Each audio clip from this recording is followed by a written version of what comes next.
क्या हमारी बेटियां आज समाज में सुरक्षा के हकदार है? महाराज, हमारे देश में नारा लगता है बेटी पढ़ाओ बेटी बचाओ।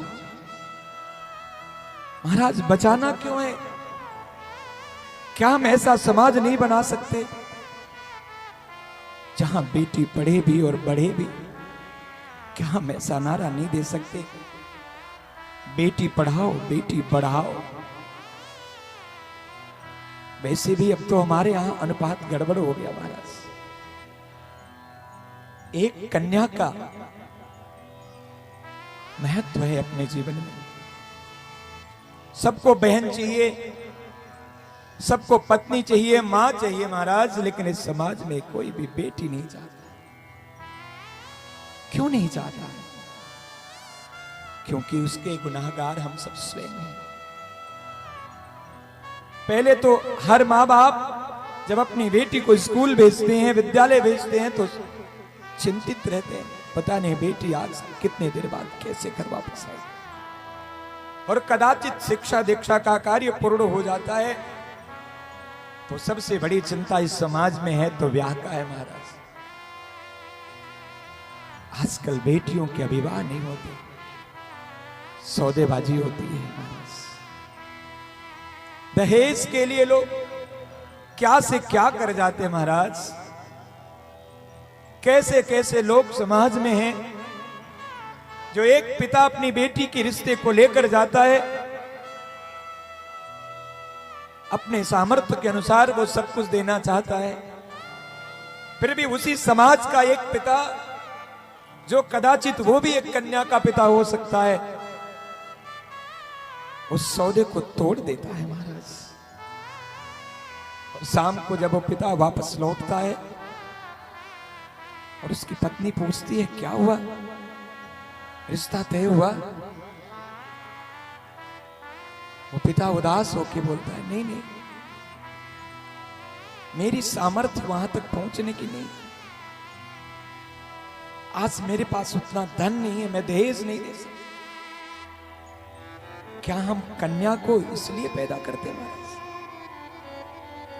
क्या हम ये नहीं पूछ सकते कि आपकी कन्या कितनी शिक्षित है? क्या हम ये नहीं पूछ सकते कि आपकी कन्या के अंदर कौन कौन से गुण हैं? क्या हम ये नहीं पूछ सकते कि आपकी कन्या भोजन बनाने में कितनी कुशल है? हम ये पूछते हैं कि आप कितना दहेज दोगे, कौन सी गाड़ी दोगे, कितना सोना दोगे? आज तो रिश्ता तय होने से पहले ही टूट जा रहा है। याद करो जब मैया जानकी मथुरा से विदा हो रही थी, जनक जी हाथ जोड़कर खड़े थे। दशरथ जी से इतना ही कहा, हम अपने कलेजे का टुकड़ा विदा कर रहे हैं।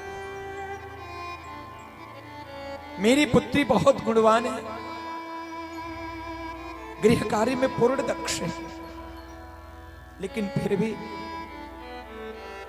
अपनी बिटिया को मैंने बड़े प्यार दुलार से पाला है।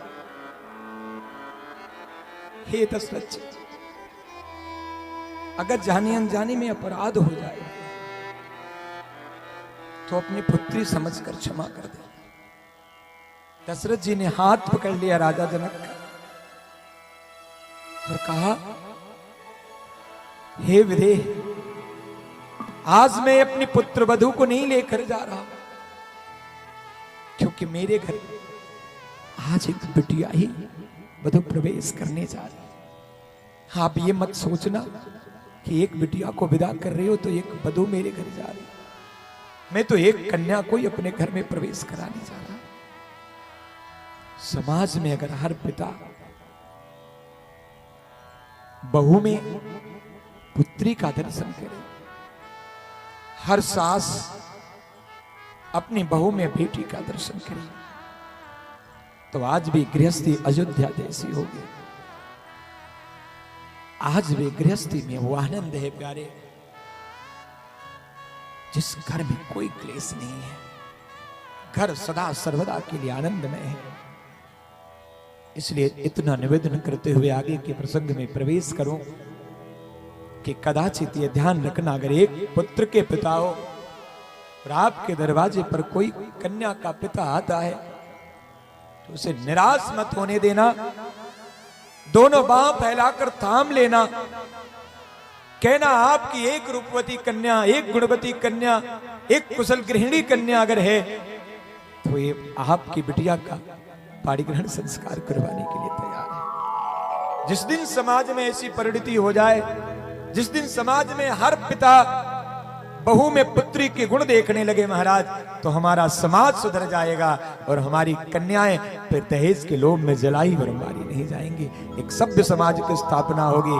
प्यारे राम प्रभु तो अयोध्या में 22 जनवरी को विराजमान हो गए हैं, लेकिन अगर हमारे समाज में हर कन्या में सीता का दर्शन होने लगे और हर पिता अपनी बहू में पुत्री का दर्शन करने लगे तो फिर समझना राम का आना राम राज्य को लेकर आएगा और आपका जीवन मंगलमय हो जाएगा। प्यारे बस इतनी छोटी सी प्रार्थना है, निराश मत होने देना एक कन्या के पिता को। वो इस बात को ऋण न माने कि मैं दुर्भाग्य से एक कन्या का पिता हूं।